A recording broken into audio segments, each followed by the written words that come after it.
దేవుని స్తోత్రం. మీ అందరికి నా వందనాలు. అందరూ బాగున్నారండి? దేవుని మాటలు చెప్పుకుందాం. కృపగల తండ్రి, ప్రేమగల ప్రభువా యేసు, నీకు వందనములు. నీ బిడ్డలందరితో మీరు మాట్లాడబోచున్నందుకై స్తోత్రములు.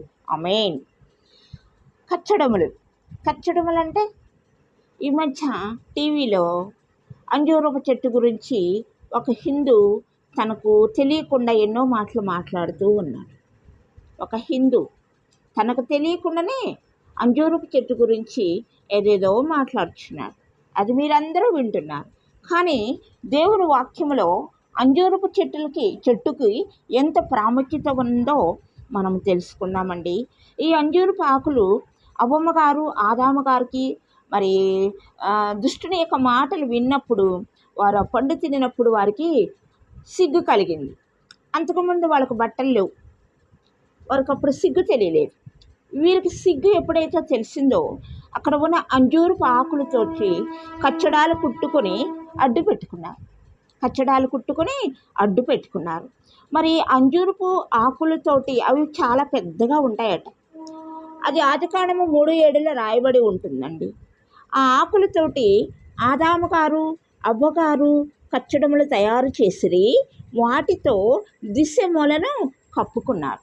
అంతేకాదు, ఆ అంజూరపు ఆకులతోటి హిజ్కియా గారికి రాచపుండు వచ్చినప్పుడు మరి ఆకులు నూరి ముద్దగా చేసి ఆయన యొక్క రాచపుండుకి పెట్టమని దేవుడైన యెహోవా యెషయా గారి ద్వారా ఆయనకు తెలియపరిచారు.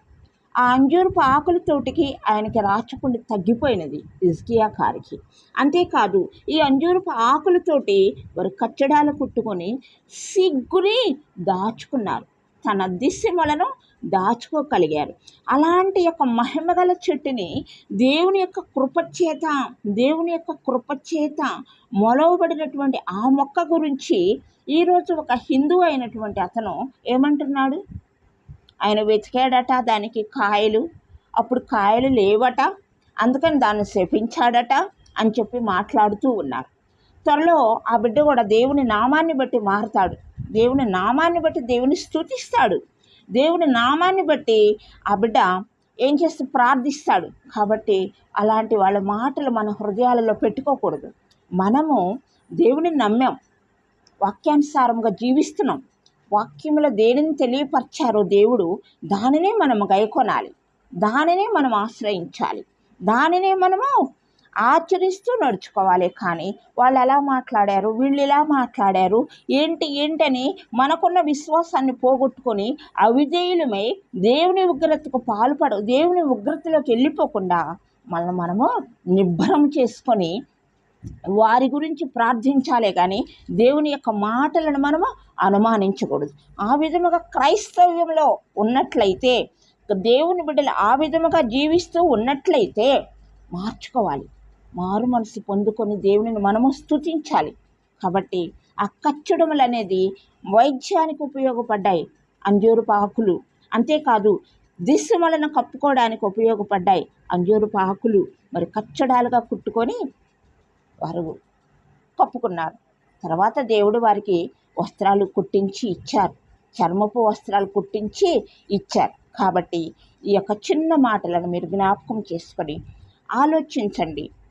త్వరపడి విశ్వాసం నుంచి జారిపోవద్దు. ఇది దేవుని మాట, ఇది దేవుని వాక్కు, దేవుని కృపలో సృష్టింపబడినటువంటి యొక్క మొక్క. కాబట్టి దేవుని నామానికి మహిమ కలుగును గాక. దేవునికి స్తోత్రం. మీ అందరికి నా వందనాలు. ఆమేన్.